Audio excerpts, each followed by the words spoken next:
সম্মানিত ভিউয়ার্স, এখন চলে যাচ্ছি আমরা। এখন বাড়ির দিকে যাচ্ছি। ছেলেদেরকে বাড়িতে রেখে আসছি, মেয়েকে নিয়ে। ওই জঙ্গলটা যাও কেন? এই যে এখানটা যাইবা তুমি? বিড়ি মারতে মারলে যাও যাও যাও, তোমার আম্মুর লোকে যাও। যাক, সম্মানিত ভিউয়ার্স, সরিষা ক্ষেত। আমি বুঝি না ভালো কি মন্দ, খারাপ না মনে হয়। মাস্টার সাহেব মানে অধ্যাপক, উনি একজন কলেজের লেকচারার, উনি এটা বুনছেন। এই ওখানে আলু বুনছেন, এটা পেঁয়াজ বুনছেন, ওইটার মধ্যে সম্ভবত গাজর, ওইটা গাজর, ঠিক আছে। আর বাদাম বুনছেন ওই যে সামনে মনে হয়, ওই সাইডে দাঁড়িয়ে বাদাম বুনছেন। আর এই সাইডে উনি বুনছেন পেঁয়াজ বুনছেন, ভুট্টা বুনছেন, হ্যাঁ ভুট্টা বুনছেন। ওই পাশে মরিচ, টমেটো বুনছেন উনি। যাই হোক, টমেটোর উনি সিজনটা কতটুকু পান জানি না।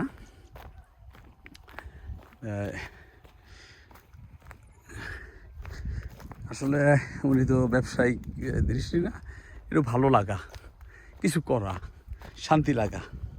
উনি আসেন, উনি 2-1 দিন এখানে থাকেন, একটু কৃষি কাজ করেন, মনটার ভিতরে এক ধরনের একটা শান্তি। কি হইলো?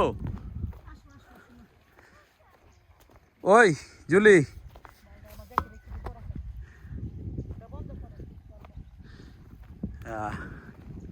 মনের ভিতরে একটু শান্তি লাগা, এই আর কি।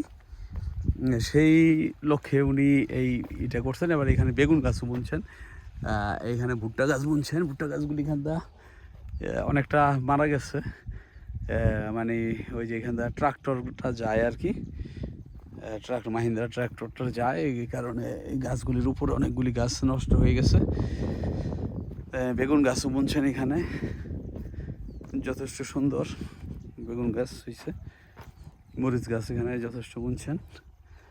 ভুট্টা গাছগুলিও যথেষ্ট মোটামুটি হয়েছে। অনাদরে ভালো হয়, বেশি আদর যত্ন করলে এখানে। আবার সেক্ষেত্রে আবার সবুজে আবার ব্যতিক্রম, একেবারে এমনভাবেই করছে, না করলে না।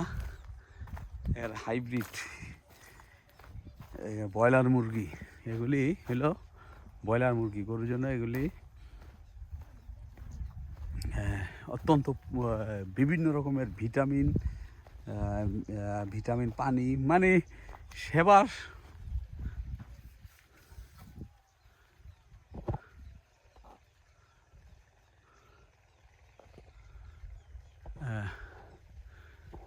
কোনো ত্রুটি নাই। এইটা এমনভাবে করছে সবুজে, এটা একেবারে খুবই শক্তিশালী, অত্যন্ত অত্যন্ত শক্তিশালী করে এটাকে চাষ করা হয়েছে। এটাকে মোচা এখনো ছাড়ে নাই, মোচা ছাড়লে মনে হয় আরও সুন্দর লাগবে। ওই যে ফুল ছাড়ছে ওইদিকে দেখা যায়, অগ্রভাগে, ওই অগ্রভাগে ফুল ছাড়ছে।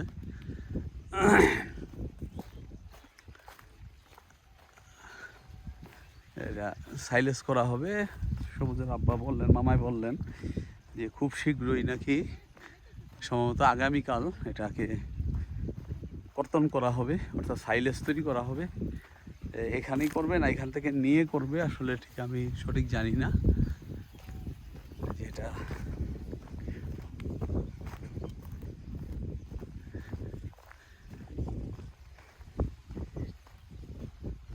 যাই হোক,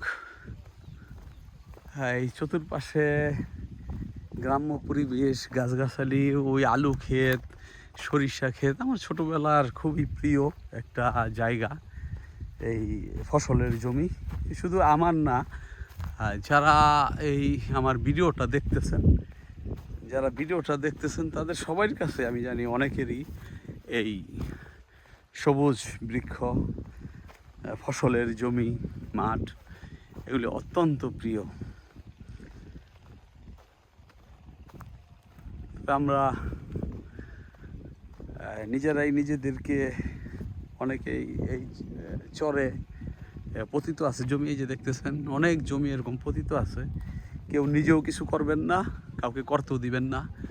যদিও এইগুলি সরকারি পতিত জমি, কিন্তু সরকার থেকে যদি ঘোষণা দেওয়া হতো এই জমিতে যারা চাষাবাস করতে চান সরকারি ব্যবস্থাপনায় খামারিদেরকে আমন্ত্রণ, যদি এরকম ঘোষণা দেওয়া হইতো আমার মনে হয় চরের 1 ইঞ্চি জায়গা, বাংলাদেশের কোনো চর 1 ইঞ্চি জায়গা আমার মনে হয় না খালি থাকতো যদি সরকার থেকে এই ধরনের কথাগুলি বলা হইতো। বরঞ্চ যারা বলে আমরা রেকর্ডে মালিক, যদিও আমরা জানি যে এটা সরকারি সম্পদ, তারপরেও তাদের রেকর্ডের প্রতি শ্রদ্ধা রেখেই বলছি, তাদের ভিতরও ভয় আর সংশয়। ঘর উঠানো যাবে না, বাণিজ্যিক যে বড়ই গাছ সেগুলি লাগানো যাবে না, ঠিক আছে, পেয়ারা গাছ লাগানো যাবে না, বিভিন্ন নিষেধাজ্ঞা এটা সেটা দেওয়ার পরে দেয়, ঠিক আছে। তাদের ভিতর ভয় আছে বিদেই তারা এই ধরনের কথাগুলি বলে। যদি তারা ব্যক্তি মালিকানাধীন জায়গা হইতো তাহলে তারা যে কোনো চুক্তিবদ্ধতে এগুলি দিত। ওয়ালাইকুম আসসালাম রহমতুল্লাহ। আমার বাসা ভাই মুন্সিগঞ্জ সদর। আপনি কি করেন? আমার খামার আছে ওই ওদিকে। কিসের খামার? আপাতত কৃষি, পরবর্তীতে কি করতেছেন? এই ভুট্টা বুনছি, মিষ্টি কুমড়া বুনছি। চিনেন আমাকে? না, আমি তো সঠিক। আমি ননে কৃষি অফিসার। ও তাই নাকি? আলহামদুলিল্লাহ, খুব সুন্দর আপনার সাথে পরিচয় হয়ে আমি খুবই আনন্দিত, এক্সাইটিং। জি, কথা বলতেছেন তো এই জন্য। না না না, আমার তো আপনাদের প্রতি একটু গোসা হয়ে বলছিলাম, একটা আমি ই করছিলাম, আরেক ইউটিউবার ভাইয়ের বলছিলাম যে কোনো কৃষি অফিসার এ পর্যন্ত আসলো না, যে মাঠ পর্যায়ে তাদের কোনো কাজ আছে কিনা। এলাকা তুই এলাকায় না? জি, আপনার এলাকাটা? আমার এলাকা মুন্সিগঞ্জ সদর। সদর না, আপনি এলাকার কৃষককে জিজ্ঞেস করেন, কারণ আপনার সাথে তো এরকম পরিচয় নাই আসলে। অ্যাকচুয়ালি আমিও যাই নাই। যে আপনি যে কথাটা বলছেন ভুল বলছেন না? হ্যাঁ না, যেহেতু বলছেন, কারণ আমরা আসি এই আমাদের পরিচিত এই প্লট যার, আপনি কোন প্লটে নিছেন? আমি ওই পাশে নিছি। আপনার আশেপাশে তার কেউ না? হ্যাঁ, আশেপাশে তার কেউ না। ওই দিক দিয়ে ওনারা ভুট্টা করে, হ্যাঁ, এই সবুজে করে, তারপরে ওইখানে আমি জঙ্গল ভাঙে এবার করছি। জিজ্ঞেস করে দেখেন আমাকে চিনি কিনা। ওই যে পেঁয়াজ করছে জিজ্ঞেস করেন আমাকে চিনি কিনা। আচ্ছা, মাশাআল্লাহ, আলহামদুলিল্লাহ। ধারণাটা এটা ভুল ছিল না? ধারণা আসলে এই যে এখন যদি আপনার সাথে প্লিজ লেট মি ফিনিশ, যদি আমার সাথে আপনার সাথে দেখা না হইতো তাহলে এই যে দেখেন আপনাদেরকে দেখাচ্ছি সম্মানিত ভিউয়ার্স, এই যে আপনারা এই কার্ডটাকে দেখে নিন। উনি নুরুল্লাহ উপসহকারী কৃষি অফিসার, ঠিক আছে। উনার এই যে নাম, সমস্ত কিছু ফোন নম্বর এখানে দেওয়া আছে। তার কাছে আমি কৃতজ্ঞ যে উনি এখানে আইসা এগুলি সব পর্যবেক্ষণ করতেছেন, ঠিক আছে, ঠিক আছে, ঠিক আছে, ধন্যবাদ। না না না, মেইন রুট দিয়ে আসেন। যে সম্মানিত ভিউয়ার্স, যদিও আমার যাবার সময়, ঠিক আছে, তারপর আমি ওনার সাথে দেখা হয়ে আমি খুবই উপকৃত। জি, কথাটা হলো আপনাকে আমি জানাই দিই যে আপনার ভিডিও যারা দেখবে, ভিউয়ার্স আছে, সবাই একটা জিনিস মনে রাখবেন যে সারা বাংলাদেশে যতগুলো ইউনিয়ন পরিষদ আছে, ইউনিয়ন পরিষদে আমাদের একটা অফিস আছে।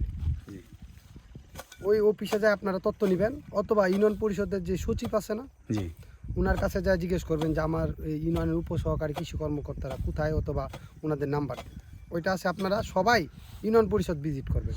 আর ফিল্ডে হইল আপনার যারা এলাকা ভিত্তিক আছে ওনারা তো আমাদের চিনেই। আর ফিল্ড ওয়ার হইল আপনি নতুন আসছেন, ওই জন্য আপনার সাথে তেমন একটা পরিচয় নাই। হ্যাঁ, এছাড়া ঢাকা থেকে আরো অনেক আসছে। যেমন গতকাল একজন আমাকে এসবি থেকে ফোন করেছিল, উনি বললো ওনার বাড়ি কুমিল্লা। হ্যাঁ, বুঝতে পারছি। হ্যাঁ, মাহবুব ভাই, হ্যাঁ, আমার পাশে। উনি আমারে বললো যে স্যার আমি তো এরকম নিলাম যে ওই আপনার আমার ইয়া লাগবে, কিছু পরামর্শ লাগবে, আপনি কি করতে এরকম সব। পরে বললাম যে আচ্ছা ঠিক আছে, আপনি আসেন, আসলে পরবর্তীতে আমি আপনার সাথে দেখা করব, ফিল্ডে এসে দেখা করব। এই জন্য বললাম, এই জন্য বলতেছি যে আগে থেকে একটা নেগেটিভ ধারণা নেবেন না, আগে জানবেন যে কে সেবাটা দিচ্ছে। না আমার পক্ষে কিন্তু ইউনিয়নে প্রত্যেকের সেবা দেওয়া মানে প্রত্যেকের ঘরে ঘরে যাওয়াটা খুব মুশকিল। মানে আপনার যদি নিজের এরকম উদ্যোগ করেন, একটা ভিডিও করেন, ভিডিও করে ছাড়েন, তাহলে এটা সবার জন্য মঙ্গল। যে আমি একটা মেসেজ দিলাম যে সারা বাংলাদেশে প্রত্যেক ইউনিয়ন পরিষদে না অবশ্যই আমরা সেই একজন দায়িত্ব করে প্রশংসার দাবিদার, কারণ আজকে এই চরের ভিতরে যা কিছু দেখতে পারতেছেন, এই যে ফসলাদি যাইছে এই ইউটিউবের কল্যাণে আমরা তিনজন আছি। গতবার এত ছিল না। হ্যাঁ গতবার এত ছিল না গতবার থেকে আমাদের অ্যাক্টিভটা হইছে গতবার থেকেই না ওইটা হইলো কি আপনার যে আলু চাষ শুনেন গতবার থেকে কিন্তু আমাদের শুধু এই আমাদের ইউটিউবের কল্যাণ হয়েছে আপনাদের এই গত 1 বছর যাবত অন্ততপক্ষে। এটা হলো আপনার বলি যে আলু যে চাষ করেছে এবার প্রায় 60 হেক্টরের উপর আলু চাষ করেছে, এবারই প্রথম। আলু এর আগে চাষ করা হয়নি, মানে এত ব্যাপক পরিমাণে চাষ হয়নি। আর এইগুলা যে দেখছেন এগুলো তো মোটামুটি ছিল, এর আগের বার আমি দেখলাম যেগুলো ম্যাক্সিমাম আমি পতিত ছিল। ঠিক আছে, এবার কিন্তু চাষের হাতে আসছে আপনাদের ভিডিও কল্যাণী, অনেকে বাইরে থেকে আসে। 1 মিনিট, এই যে আপনি পিছন দিকে দেন গাড়ি, আমি দেখলাম তো এইদিকে যাচ্ছেন কে? নদীর পার বলছি আপনাকে আমি, পিছে ঘুরান, ঘুরে দেখেন ওই নাল নিশান এনে দাঁড়াইছি, পিছে ঘুরান, ওই দিক দিয়ে আইসা দাঁড়ান এখানে। ভুট্টা ক্ষেতের দিকে বলেন, বাইরন বিশেষ করে চরে যারা বড় বড় কৃষক আছে সবার সাথে আমাদের কন্টাক্ট আছে। আলহামদুলিল্লাহ, আপনারা তো সবুজ রে চিনেন।